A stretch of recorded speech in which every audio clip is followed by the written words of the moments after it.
வாழ்க வளமுடன். ஸ்ரீ லலிதா மகா திரிபுர சுந்தரியின் கிருபையினால் எல்லோரும் இன்பிற்றிருக்க வேண்டும் என்று அம்பாளை வேண்டிக் கொள்கிறேன். முதலில் 2 தலைப்புகளிலும் விநாயகரை பற்றி சொல்லியிருந்தேன். அதன் தொடர்ச்சியாக ஒரு ஜீவன் முற்பிறவிகளில் செய்த பாவ புண்ணியங்களுக்கேற்ப வாழ்க்கை அமையும். அதை தான் நாம் பிராரப்த கர்ப்பம் என்று சொல்லுகிறோம்.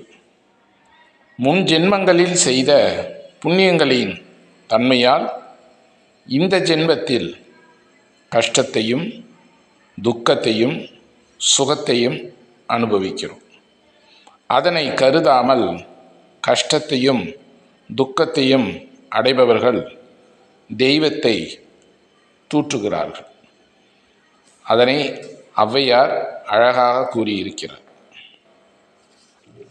முன் ஜென்மங்களில் செய்த பாவம் புண்ணியம் ஆகியவை முன்வினை என்றும், இந்த பிறவியில் அடையக்கூடிய சுகம் துக்கம் லாபம் நஷ்டம் வறுமை செல்வம் பெருமை புகழ் இவைகளெல்லாம் அடைவதை முன்வினை பயன் என்று சொல்லுகிறோம். முன்வினை என்பதுதான் விதி என்று சொல்லுகிறோம். அந்த விதியை ஆண்டவனின் விசித்திரமான நடனம் என்றும், மனிதர்களுக்கு அறிவுக்கு எட்டாத மர்மம் என்றும் சொல்லுகின்றோம். கல்விவரி இல்லாதவன் தன் அறிவற்ற தன்மையினால அதனை அலட்சியமாக இருக்கிறான். ஔவையார் கொடிது கொடிது வறுமை கொடிது என்று சொல்லியிருக்கிறார்கள். அதுவும் இளமையில் வறுமை மிகவும் கொடியது என்றும் ஔவையார் சொல்லுகிறார்கள்.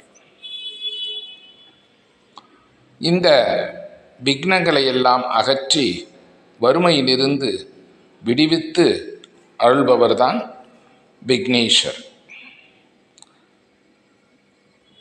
கிருதயுகம் திரேதாயுகம் துவாபர யுகம் கலியுகம், இந்த 4 யுகங்களிலும் நாம் வாழ்ந்து கொண்டிருக்கிறோம். இந்த கலியுகம் மிகவும் ரொம்ப கொடுமையானது, பாவம் நிறைந்தது. வாழும் மக்கள் கலங்கிய மனதுடனும் கர்மாக்களை விட்டவர்களாகவும் வேத வாக்கியங்களை மீறியவர்களாகவும் இருப்பார்கள். மேலும் ஆண்கள் பெண்களின் கதையை கேட்பதிலும் அவர்களுடன் சூழ்ந்து வாழ்வதிலும் விருப்பமுடையவர்களாக இருப்பார். பெண்கள் கற்பு நெறி தவறக்கூடிய நிலையிலும் கணவனை குறை கூறுபவர்களாகவும் இருப்பார்கள். இருதரப்பினரும் தங்களுடைய செய்கைகளை தாமே நியாயப்படுத்துவார்கள். மறதி அதிகரிக்கும். மனிதன் ஆதிக்கம் குன்றி பணத்தின் ஆதிக்கம் ஓங்கி இருக்கும்னு சாஸ்திரங்கள் கலியை நன்றாக விளக்கி சொல்லியிருக்கிறது. முன் யுகத்தில் தாயை போற்றி காப்பாற்றினார்கள். இந்த யுகத்தில் மாமியாரை காப்பாற்றுகிறார்கள். முன் யுகத்தில் கோமாதாவை, அதாவது பசுவை போஷித்திருந்தார்கள். இப்பொழுது நாயை காப்பாற்றி போஷிக்கிறார்கள். அது ஆகையால் இப்போ கலியுகத்தில் இந்த மாதிரியெல்லாம் நடக்கும் என்று ஏற்கனவே கூறியிருக்கிறார்கள். கிருதயுகத்தில் மனிதனுடைய உயரம் 24 அடி. அவனுடைய வயது பார்க்க போனோம்னா 400. சுகன் பார்க்க போனால் 12, துக்கம் 6 தான், 12ல் பாதி தான், 6 தான். ஆசை 5 அளவு தான். புண்ணியம் 8 மடங்கு, பாவம் 2 மடங்கு.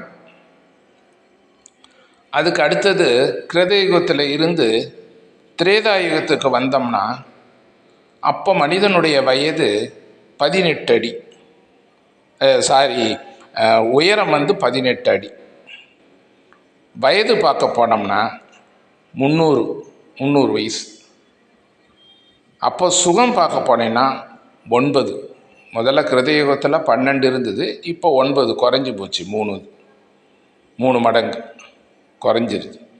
துக்கம் பார்க்க போனோம்னா கிருதயுகத்தில் 6 மடங்கு தான் இருந்தது, திரேதாயுகத்தில் 12 மடங்கு துக்கம்.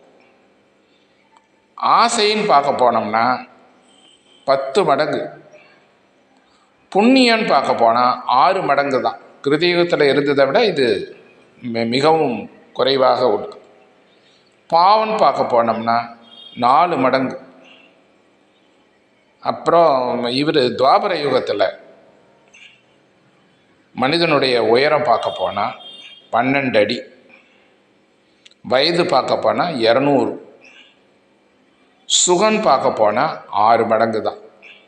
அதே போல் துக்கன் பார்க்க போனால் 18 மடங்கு, ஆசைன்னு பார்க்க போனால் 20 மடங்கு, புண்ணியம்னு பார்த்தோம்னா 4 மடங்கு தான், பாவம் 6 மடங்கு அதிகமாக இருக்குது. கிருதயுகம், திரேதாயுகம், துவாபர யுகம் 3 யுகத்தையும் பார்த்தோம். கடைசியில் கலியுகத்தை பார்த்தோம்னா மனிதனுடைய உயரம் 6 அடி தான். வயதுன்னு பார்க்க போனால் 100 வயசு தான். சுகன்னு பார்க்க போனால் 3 மடங்கு தான். துக்கம் பார்க்க போனால் 24 மடங்கு அதிகம். ஆசைன்னு பார்க்க போனால் 50 மடங்கு. புண்ணியன்னு பார்க்க போனால் 2 மடங்கு தான். பாவம் பார்க்க போனால் 8 மடங்கு. ஆகையினால மனிதனுடைய உயரம் குறைந்து, வயது குறைந்து, ஆசை அதிகரித்து, துக்கம் மேலோங்கி, புண்ணியம் குறைந்து, பாவம் அதிகரித்து வருகிறது.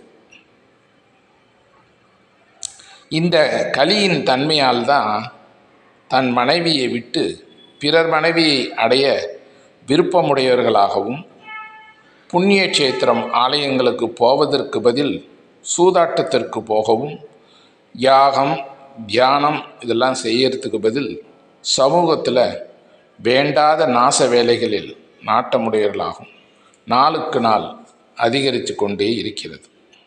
இவைகளிலிருந்து விடுபட கர்மங்களின் சாட்சியாகவும், கர்மாவிற்கேற்ற பலன்களை தரக்கூடியவராகவும், காருண்யம் என்பதையே தன் சரீரமாக கொண்டு பக்தர்களின் கலியினால் ஏற்படும் கல்மஷங்களை கல்மஷ நாபிகராத்தனாக இருந்து பக்தர்களின் தர்ம ரீதியான எண்ணங்களை பக்த வாஞ்சி நாயகனாக இருந்து நல்ல எண்ணங்களை பூர்த்தி செய்வது அருளாக கஜானனர் விளங்குகிறார். ஆகையால் நாம் முதலில் கணபதியை வழிபாடு செய்து பிறகு மற்ற பூஜை யாகம் இதெல்லாம் எந்த ஒரு பூஜை எடுத்துக்கொண்டாலும் எந்த ஒரு யாகம் பண்ணினாலும் முதலில் கணபதியை வழிபட்டுத்தான் மற்ற வேலைகளை செய்வார்கள். ஆகையால் இந்த வருடம் விநாயகர் சதுர்த்தியை மிக சிறப்பாக கொண்டாடி எல்லோரும் பயனடையுமாறு அந்த விநாயகரை வேண்டிக் கொள்கிறேன். வாழ்க வளம்.